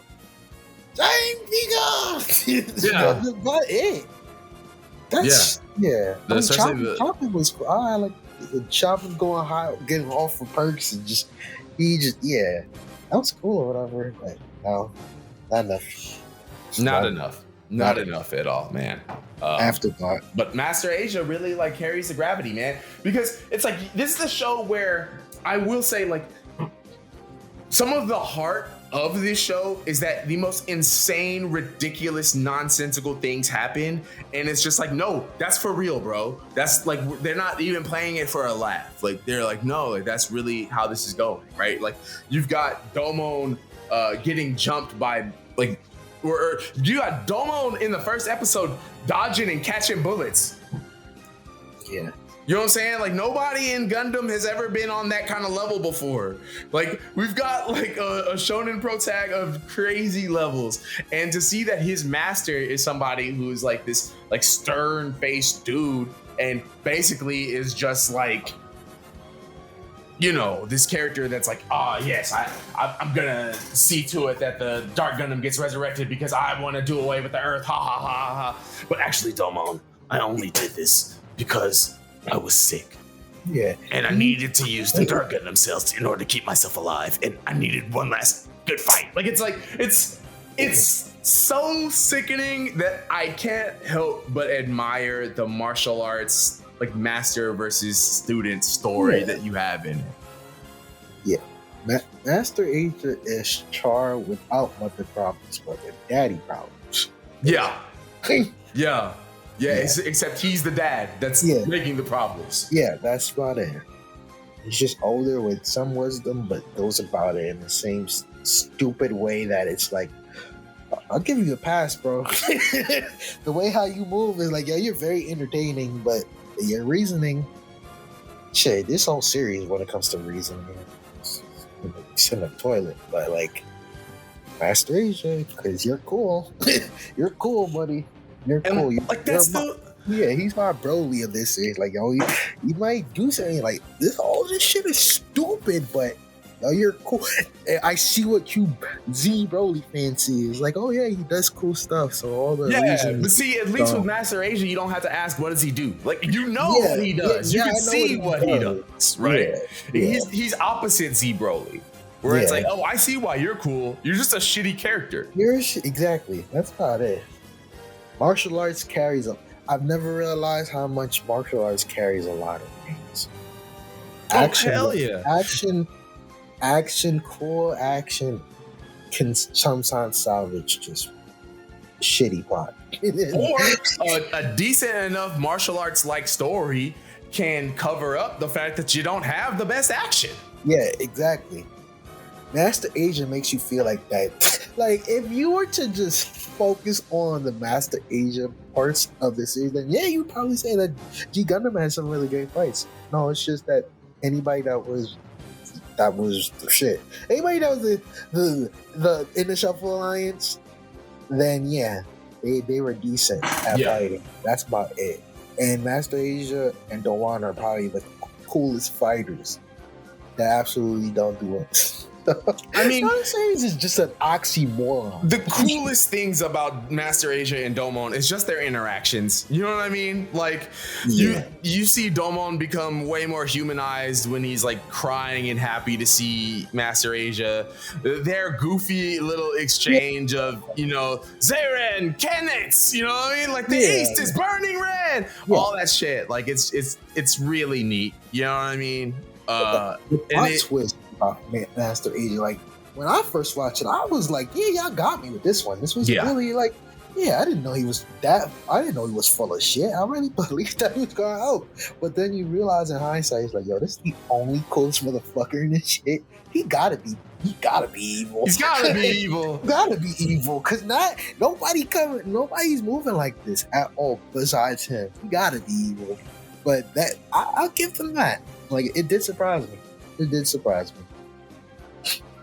And it's really neat that like you have these attempts, right, at such what should be like a legendary story, right? But there are so many things that help it just fall apart, man. You know, hell, even another negative we could bring up, Bandai. Yeah, Bandai themselves, right? Yeah. Like we mentioned earlier in the show that they went with these ideas before Yasuhiro Imagawa was even able to direct the show. Imagawa was put in some really tough positions when making the show. You know, he's been even quoted to say that a lot of the staff was upset at the changes in the formula, and they just outright left, and it left him to where he was afraid. He's quoted as saying, "I was afraid of walking alone at night, since someone might stab me for doing this to Gundam." It's up, man. That's not hyperbole at all. Like, people really go. If anything, there's a certain series that like just give people like just hope, just motivation. I'll say it's Gundam and shit, Ashina no Joe. Like, yeah, people really look shit. They look forward to that. That's symbolism of like hope. You make hope look like shit. You just like you're taking a part of Japan away from it for something that's so centered around just colonies, and Japan's finally getting shown. Like, we ain't calling it Japan and the other Gundams. Like, this is Japan now. You know, Japan. This is Japan. It's the only time we ever talk about countries like that. They mean something. And this shit is just a caricature of what. And it put him in a really tough spot, right? Because, you know, when it comes to making anime, the staff wants to be able to buy into the ideas. They want to be able to create the story and say like, hey, like, we're doing something really great with this. But Imagawa was put in situations where he was like, no, actually, like, I need to try to see if we can make some of this shake, man, because I don't know what I can do. You know, he's quoted at there was an interview that he did in 2002 at Georgia State University, which just blows my fucking mind. Yeah, that shit is crazy. Think of, right? Yeah. That he spoke at Georgia State back then, but he went. Since this was the year that, honestly, at the time, because he came in September 2002, he was in Atlanta, the city that airs Toonami. Yeah, G Gundam is here. While G Gundam is on TV, and he's throwing, oh my gosh, he's throwing bombs, man. He's like, regretting this shit. This is regret, man. He was like, yo, my head was spinning when we made this. He was quoted as saying like, hey, like, I wanted to try to have Bandai try to design some complex Gundams with the idea that they wouldn't be able to create a toy based on it. But then every time he came up with an idea like, hey, let's have the Dark Gundam be a Gundam with a head for a body. And they were like, okay, here you go. And he's like, what the fuck? I didn't expect y'all to really do it. How about a Gundam with a cape, and the cape will become a pair of wings? And they're like, okay, here's the Master Gundam. Where you go, brother? We dead set on this shit. They're dead. He's dead set on this shit, bro. He's dead set. He even was. As with one, and this just goes to show you how deliberate he was at like, please allow me to fucking cook here. He said the idea that we would have a complex hand used in Shining Gundam's final attack was a feature that he thought the designers of Gunpla at the time would not be able to create. Have you ever seen a Gunpla ever since you've been building Gunpla that didn't have movable fingers? Yeah, that's way back. The whole reason why we have those is because he told Bandai, dare you to do it in 94, and they were like, okay, here you go. Bro, he is trying to self-sabotage and be hardest of ways, and they just won't give him that bone, bro. The fact that even Gawa, he's a fan of Gundam, bro. How you giving somebody, like, imagine you a diehard of a series, and then you finally get to work on a thing that you're such a diehard of, and then you're just on like, this is not a deconstruction, this is a murder of everything that it stands for. Bro, it's not even an Imagawa anime. This is not things that he would do. He made Giant Robo. Nothing completely close to what G Gundam is. Like, my bro was just forced to just do the absolute worst. And even when he tried to just self-sabotage and say, yo, let me give you some shit that's not, that doesn't even seem pleasable or plausible. It's like, nah, brother. We not letting you go with this one, bro. We were dead set on this. This 15-year anniversary, we are dead set on this. God, I feel bad for him. And no matter how much he tried to steer the course, G Gundam wound up doing outrageously well. Like, and that's the crazy part about it. Yeah, this piece of shit. With these designs that he thought were terrible, with the ideas that he thought could be potentially offensive to people of these nationalities, G Gundam just blew the fuck up. Because the older generation of Gundam fans were starting to see that Gundam was just stuck in this military box. Yeah. And young kids, they're now being introduced to it. You got fans that are fans of Dragon Ball Z, people that are fans of Yu Yu Hakusho, people that are fans of Street Fighter, and they're like, what is Gundam doing over here? The same stuff that I like? Well, let's fucking tap in. That's so crazy. You know what the funny part is? When he first signed up for G Gundam, it wasn't even like, bro, he thought he was gonna do a traditional one, bro. Yes. The name was Ocarina no Gundam. That shit's in Italian. He didn't expect that. No, they swerved him, my man. They swerved him. There's a bunch of interviews that he spoke upon, bro. And it's like, really, the reason why G Gundam happened is not because this shit was because of the toys. Bandai put their hand in this shit. They did the same shit that they be doing in Sentai and all the shit that all the miserable shit. If you're a fan of Sentai, anything, this shit happens on a regular. But we ain't used to seeing it in Gundam, bro. Like, to the point, like, bro, the toys were that much of a decisive factor that we're willing to do whatever the fuck what you need to do. This is sad. This is sad. I'm sorry. Super sad. They ain't talk about it was too much. It's funny enough for Bandai to say that the previous Gundam series were too much for children. Brother, we are like 5 Gundams in. Like, what do you mean? This is what they know, my man. It's nuts, this is what they know. But, like, I mean, as far as making it this goofy shit for kids to buy into it, they did the right thing. Now, who would have thought that these kids would grow older to go rewatched? Hey, man, like, back then, you gotta look at it when it is. The only way you could rewatch something back then was by buying a VHS. Yeah. tape. Yeah. If you recorded it. Yeah. So you having the access, like, some series are just not meant to be rewatched. This a one-off, my man. Because, again, it didn't get any. We didn't spin back on Mobile Fighter ever again. Like, you got Build Fighters, but we did not touch on this Future Century. This is the only timeline that did not get continued. This is a one and done. This series is a big one and done. You watch this shit, like, yeah, you take it for what it is. You brought the kids back then, and that's it. Once we finish this part, like, yo, I hereby declare that I will never watch G Gundam ever again. And that's the wild thing is, look, if you've been a fan of Subs Lie Dubs Lie for the past 2 years, which, by the way, we did just celebrate our 2-year anniversary. God, wow, I got so caught up in everything else. Yeah, it's like, I forgot to announce, hey, this is our 2-year anniversary episode, y'all. And we covered the shit that I hate the most. Yes. Life works so funny, man. This is our 2-year anniversary episode, so shouts out to us. Yeah, crying for my craft. Started off with something I enjoyed, and now I am covering the shit that I would never. This is the forbidden box. We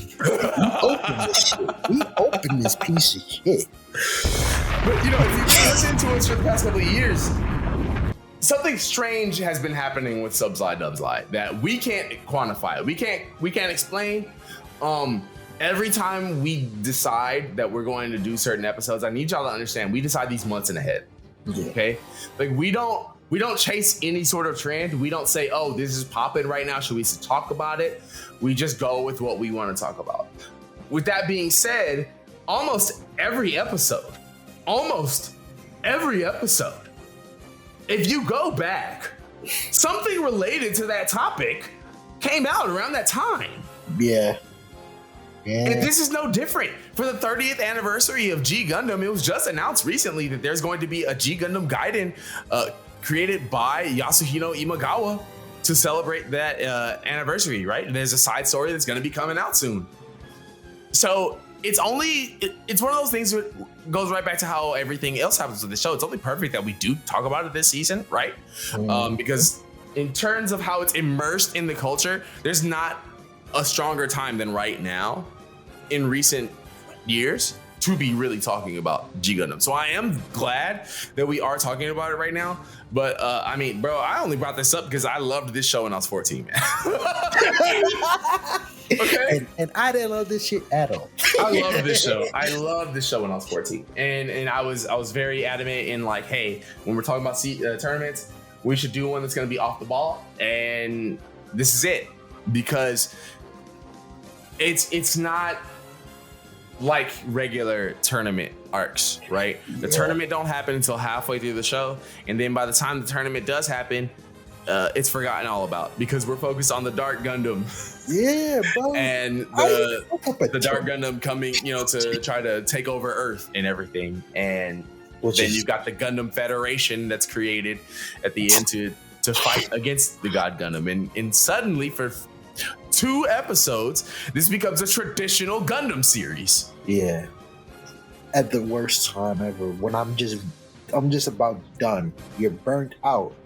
There's no more embers. You're just waiting for this to finish, and then now you want to get. No, buddy.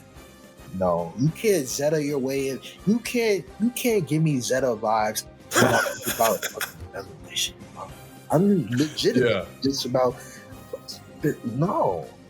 And I hate the way how the Devil Gundam looks. That for you to make for this to be the big evil, like I hate that design. I hate it. I really hate the Devil Gundam on a Gundam head has always been one of the goofiest designs. Goofiest things of all ever, time. bro. And this is a series that has some of the most ridiculous looking mobile armors ever. Right? This is supposed to be the big. This is the big evil. This shit look like something a kindergartner would have made, bro. Stop playing with me, dude. The Devil Gundam definitely looks like a Gundam that they were like, hey, send in pictures for fucking giveaway thing. You know what I mean? Like we'll use one of your designs for something in the show. And then some kid just drew a Gundam head with a Gundam body coming out of the Gundam head. This shit was the ugly. This is disgusting. This is terrible. I do like how it looks whenever it merges with the Earth and it's got the wings and it's looking all like monstrous and stuff. I think that looks cool. But by that point, that's not the iconic this style that you know. This shit born ugly, look ugly, does not give me final boss vibes. This shit is ass. Final boss of a video game. Yeah, that shit is something off of Mega Man. Like a Mega Man game. It's Sigma. Yeah, exactly. Burn to the ground. That's the vibes it gives me. This is a joke. This is a joke, my man. This whole thing is a joke. This whole series is a joke. A joke. I will not take this series seriously. It's hard to take this seriously. The story don't. Shit. Don't give me 40. Like, the fact that it goes on so long is so miserable. Why did this ever get so many episodes that it did? 49 episodes was kind of crazy, especially when you consider that a lot of what is hashed in the first half just gets re-rocked towards the end. Bro, War in the Pocket got 6 episodes. And that's one of the best that has to offer. Double 83, 13 episodes. Yeah, bro. My favorite Gundam series. Oh wait, MS Team. Less episodes. These are OVAs that are hammering in the point perfectly well. Why this piece of shit got so much episodes? The TV rated. I know the toys did good, but for you to have, I need to know the ratings. Yo, somebody give me the ratings for this shit. Somebody give me the ratings for this shit. It can't have done that well because you just don't make something. It does amazing, and then you just don't spit on it again. That's just a work. That's just drivel. You can't fool me. You can't. Everybody, every shit, Sunrise included. If it was really hot, if people were really watching this shit, we would have had another mobile fighter, not build fighters that came in way later. We would have had another G Gundam. You don't wait 30 years later until we have like a plethora. There's been at least over 12 to 15 Gundam series that have dropped since 94. And let's be very real. This is only coming out because Bandai is just stuck on celebrating as many anniversaries as they can. Yeah, that's Bandai's MO. Okay. Sunrise ain't even Sunrise anymore. Sunrise is basically Bandai film. If you don't believe me, look at Super Sentai. Okay, Deca Ranger just got a 20th anniversary movie this year. Kamen Rider 5 just got a 20th anniversary movie. Aba Ranger just got a 20th anniversary movie. Hurricane just got a 20th anniversary movie. Like every anniversary. Goddamn Kaku Ranger's getting a 30th anniversary movie. When did that come out? 1994. Okay? Yeah. So you see what I'm saying? Like Bandai is stuck on just like, hey, we got a certain amount of money that we want to make next year. So why don't we have half of the projects that we do be some fucking anniversaries? That's easy. Yeah, that's so sad. You can't, like, we're not even calling Sunrise. This shit is all Bandai. Bandai done adopted Sunrise. That shit is Bandai Namco Filmworks. And all Filmworks does is just, oh, you got an anniversary? Oh, let's go. Let's make money. You saw what they did with Seed? I never thought we'd had a Seed Freedom, like, and then I didn't even watch that shit yet. And am I gonna watch it? No. I don't fucking like Seed. I don't like Seed Destiny. Seed is okay, but I didn't like Seed Destiny. But you're exactly right. That's what it is. Yeah, you just finding, you just grasping at any cheap cash grab. This G Gundam is just a cash grab. It was created as one to begin with. Yeah. Let's make enough money to justify keeping Gundam around. They did, and then here we are. This shit is a one. That shit was a one and done, and then all of a sudden now I'm old as skunk, and now we just gonna spin back on it. I don't want it, my man. I don't want it. You already did your 15th anniversary of Gundam, and this was your go-to. Now you have your 30th anniversary for this piece of shit, and now I'm supposed to go ahead and be like, yay! No, bro, you didn't even try to redeem yourself. Bro, there's been other Gundams that have started off like just mid, and then they go ahead and fix it completely. Wing, you're right. Wing came after this, and Wing is very divisive. This like a lot of people think it's ass. Some people think that it's really good. I'm in the middle. It's mid. But Endless Waltz, they made sure that I sat down and was like, all right, man, we're giving y'all something different. Yeah. We're gonna fix this. Don't tell me you y'all were that satisfied with G Gundam? Because I wasn't. I mean, at 14, hell yeah, I was. I'm just gonna tell the truth. You know what I mean?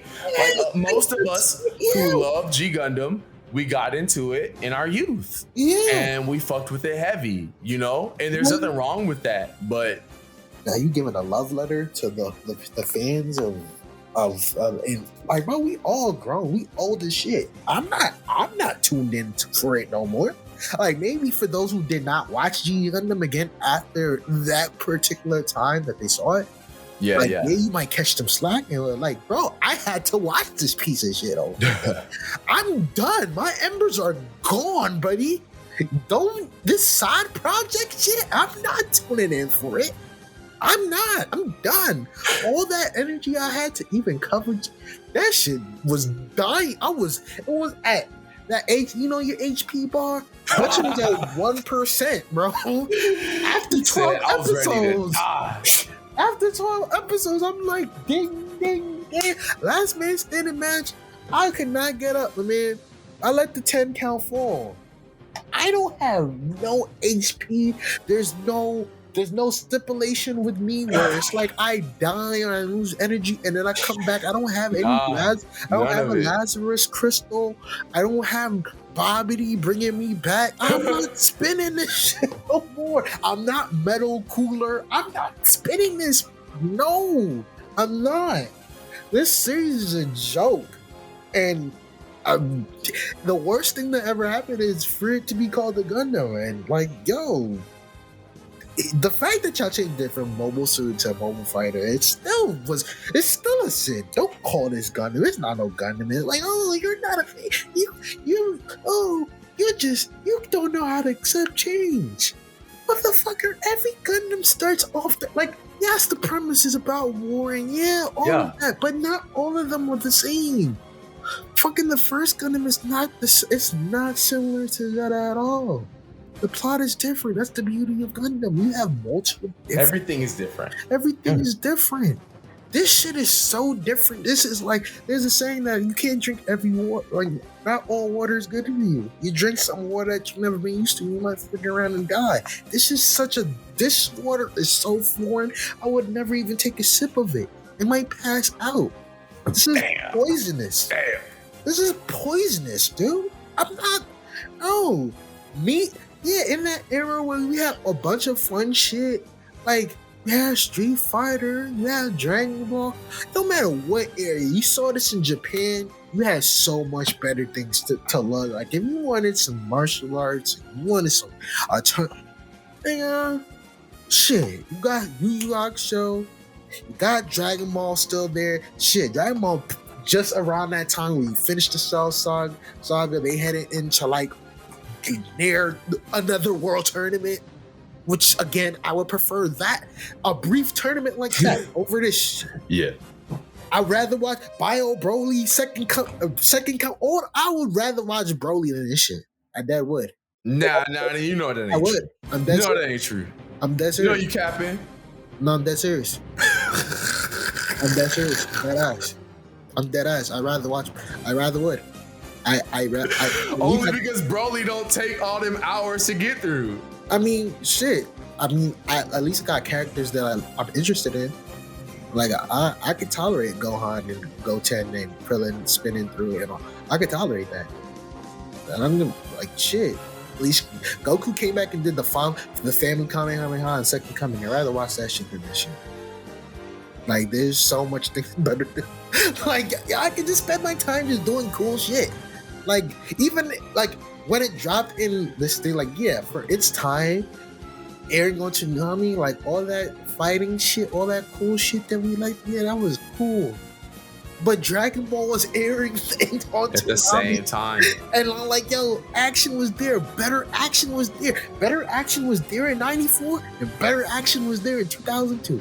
Motherfucker, Yu Yu Hakusho and Dragon Ball Z was airing in the same times that we in both places that were airing this shit, and both of them shits were way better than this shit.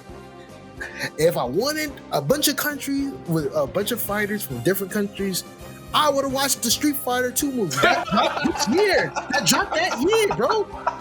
The anime, the Street Fighter 2 VS. This shit dropped in 94. And then Sunrise is like, oh, I'm about to just copy all these things that are hot right now.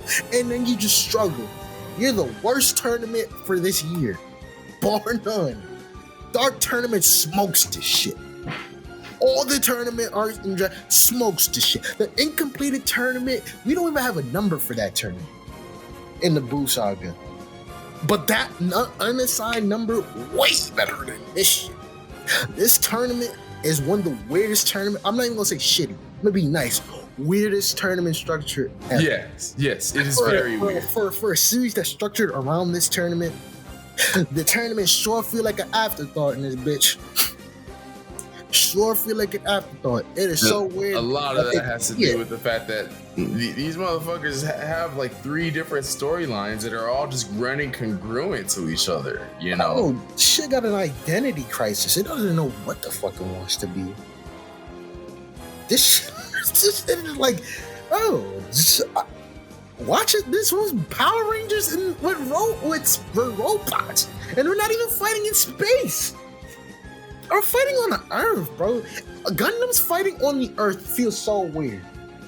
That it is a huge departure, yes. For it to be like, wait, so we're just gonna be like on Earth for most of this, Earth, and then we're gonna go to space? Like that's like you can't all of a sudden after like 30 something slogs of episodes now you want to be back to your roots. Bitch, we already know that this shit is winding down, nigga. The minute they hit in space, he's like, yeah, now you know that this shit winding down.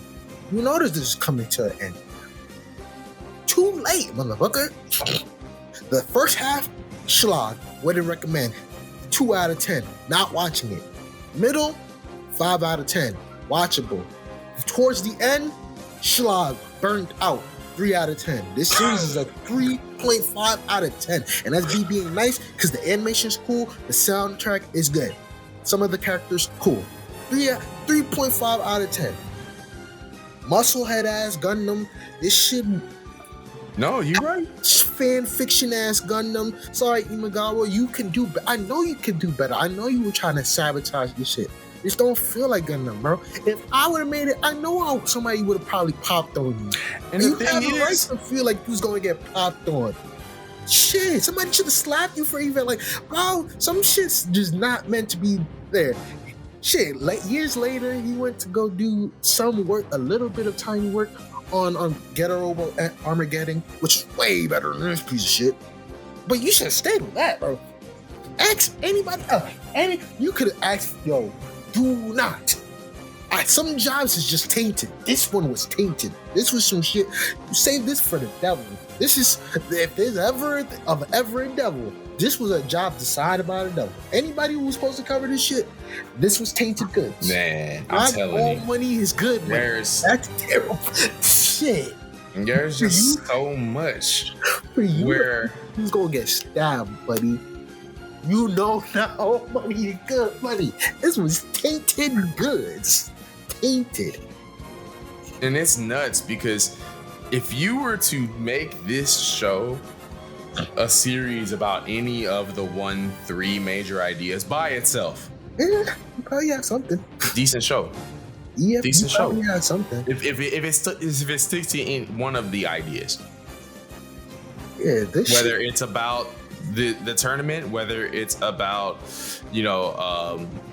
facing the entire idea that the world itself is under danger and the one weapon that was created to try to heal the world now sees humans as a problem, or even just the family drama with Domon Kashu and his family, right? You any of those series, like there are things where there are Gundam series that are about those things. Those are the same more things, and they're way better.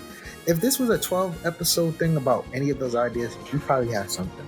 But this is not. I cannot talk in. I'm not giving no fanfic. I'm not giving no hypothetical. I'm not gonna give it for that. You take things as what they are.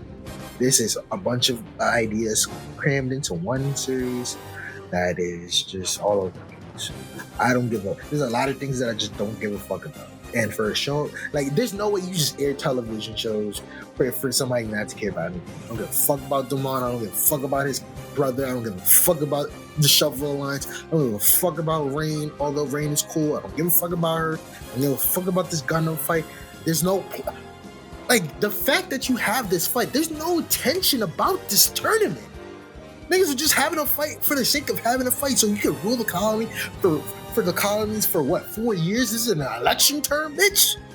And that's the problem, right? Is that there's never a point where you feel like there's stakes. There's never a point where you feel like, oh, like Domon might lose and it might matter.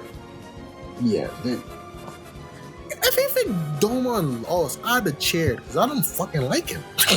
And I always tell everybody, like, yo, if you have a series and you don't care about the fucking main character and he the premise of this host, it's Karn. I don't give a fuck about that. And this is a show that really, like, it's only as good as it is because of its villain.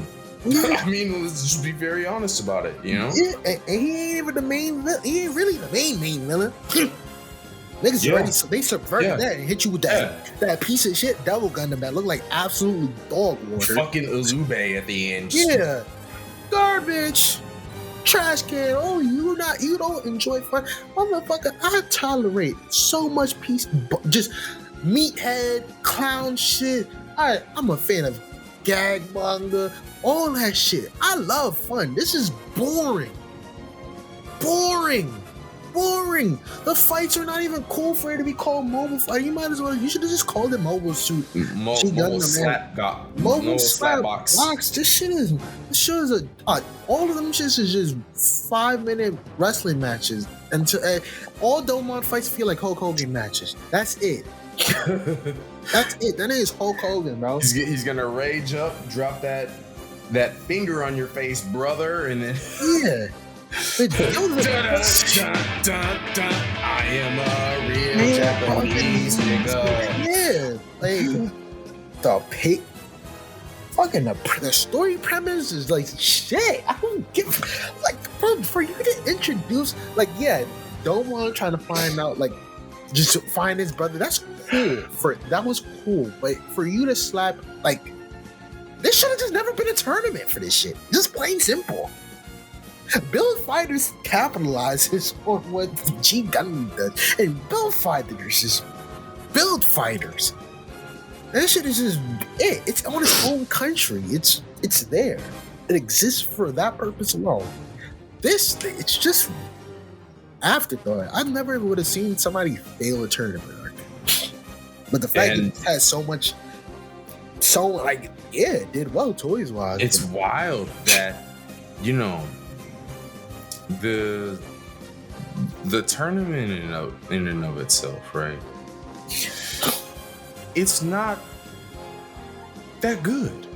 Like, let's just be very honest. It's not that good. Still a fucking tournament arc. But here's the crazy thing.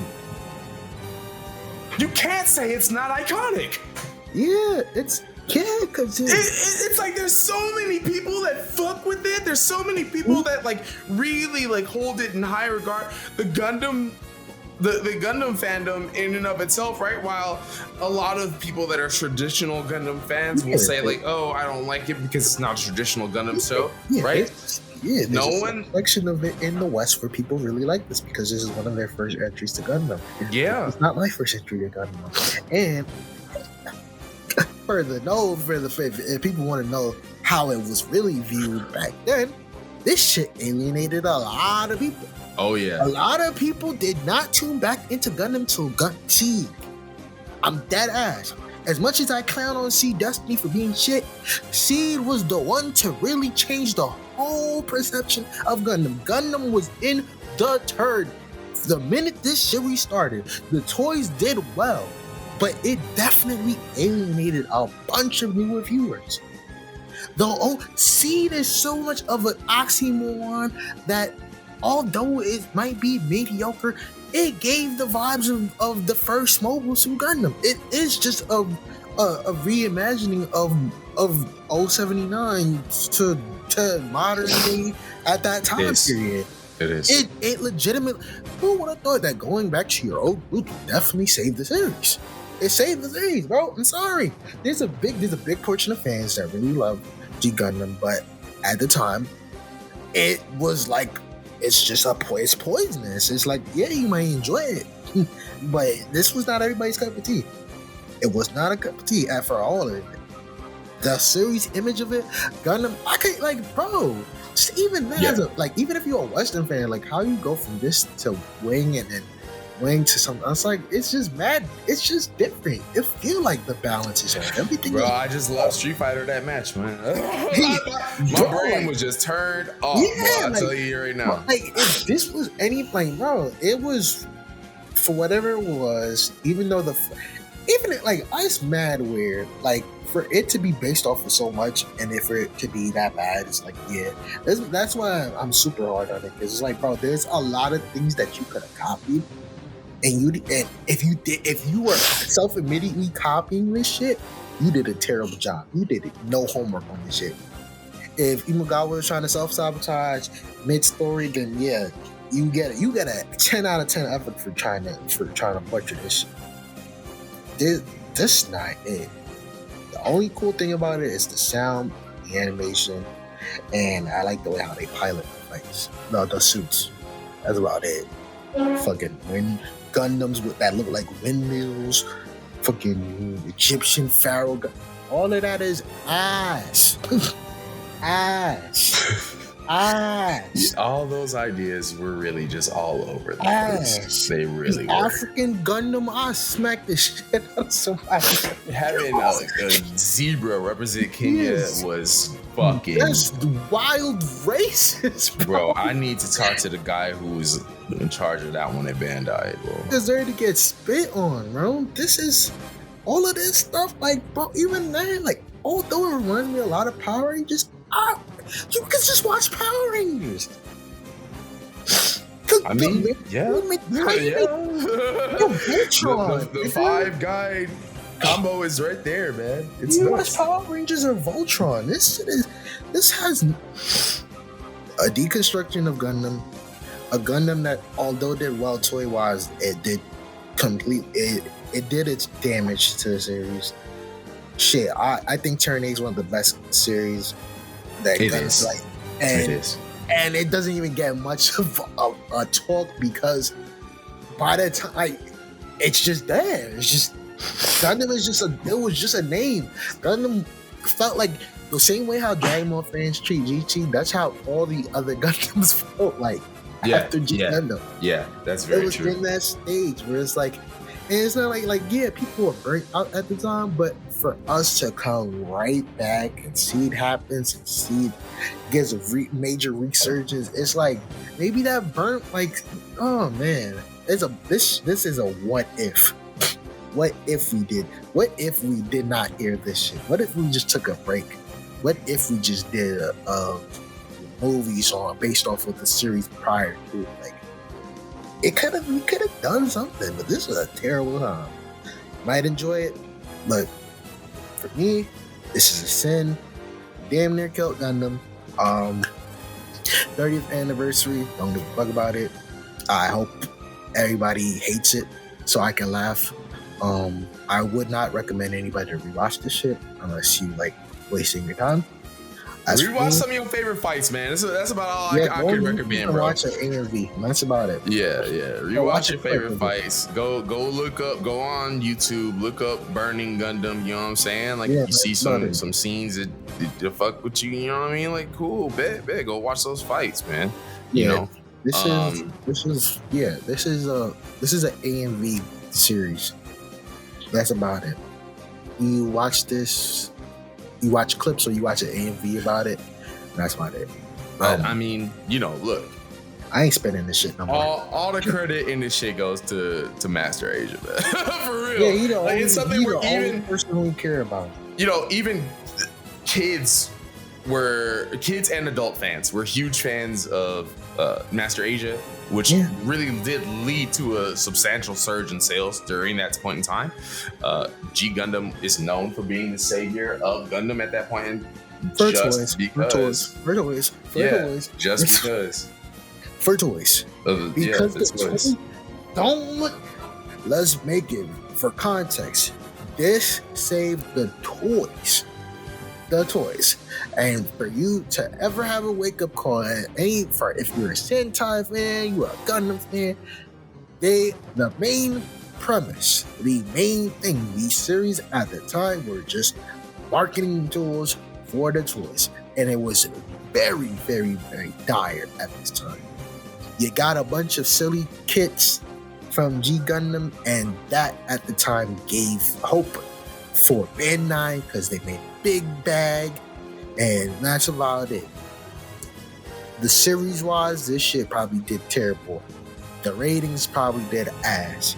Gundam should have just took a break like they did with After War Gundam X, give a nice little 3-year break, and they were doing that. They did that. Literally, after War Gundam X, 3-year break. Then you get Turn 8. 3-year break from Turn 8. Then you get Seed, and Seed is the savior, which is crazy to me because I hate Seed Destin, but Seed is the savior. He was. At that point in time, it was, yeah. Seed is the savior. 3, a break. Sometimes breaks are good. This should have never happened. Dead ass. If this probably had a different, if this was a different IP, maybe I gave it a 5.5. Yeah. Maybe. Not really. I get it though. It's Gundam, you know what I mean? And there's expectations. It's a cheat code. It was a cheat code, and you needed to do it because Ben, I was afraid that they had to axe this shit for good. After 15 years, you're wondering, is it really time to let that cash cow go? Moral of the story, no company wants to let their cash cow go. Nobody.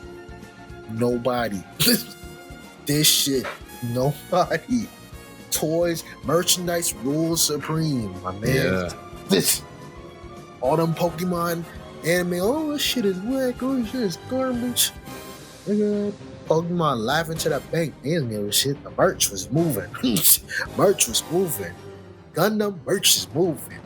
Kamen Rider, the merch is moving. Shit. Hibiki is one. Like, all I can think of is Hibiki. Every time Kamen Rider, Hibiki, and G Gundam are very similar in being these departures, right? From just stereotypical, just different. The thing is, I like Hibiki more than I like G Gundam. Yeah. But that's the thing, right? And that's the wild part too, right? Is that like, you know, so many people just have the wrong idea about Hibiki and consider it to be not great, but it's really great. So many people think they know Gundam through G Gundam, and they have the wrong idea about Gundam, and they love G Gundam. It's a complete opposite view between the two, man. Deconstructions can be good. This deconstruction of the series via Gundam was not that good at all. I'm gonna be nice for y'all, because I know there's a bunch of people that love G Gundam. Not very good. See, I didn't say it was trash. I didn't say it was awful. Not very good. Not the best.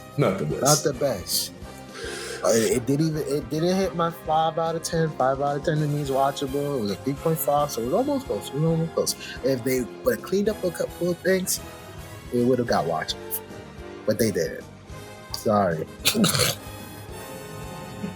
All in all, G Gundam will always be an iconic series known for the departure that it takes. Your mileage will vary. Can't even say it may. Your mileage is going to vary. There's going to be those of us who absolutely love it. Those of us who might be willing to change their opinions on it. Me. And those of us who just go in not liking it, right? And that's fine. Yeah, and that's fine. I definitely could say my opinion is a little bit different on it, and that's okay, right? Yeah, sometimes you gotta know a lot of things. Yeah, sometimes you gotta experience some stuff again in order to really get a different opinion on it, right? And I'm just way more media literate at 34 to 36. Fuck, 36 than I ever was at 14. You know, so yeah. Sorry. D is putting he's putting G Gundam finally back in the coffin. He closing it. He gonna dig some dirt up later on, and he putting this bad boy in the ground.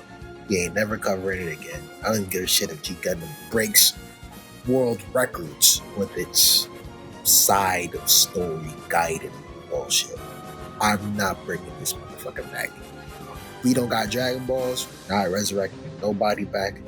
This shit is staying dead. Sorry. We'll see what happens with that 30th anniversary side story when it comes, man. I'm gonna have to kill Domar, but that bitch. You can't bring Master Asia back from the dead, and if y'all do, oh boy, I might degrade the funeral for this shit. And, hey man, DG sales can do anything. Don't forget, Devil Gundam sales can do anything. So, brother, we're gonna see, man. But we go from something that has been ended for quite a while to a series next week that is actually coming to an end very soon. As we will be diving into a series we have never talked about before. on Subslide Dubslide, we will be going into the sports festival from My Hero Academia. It's going to be a real interesting time getting into the newer era of shonen.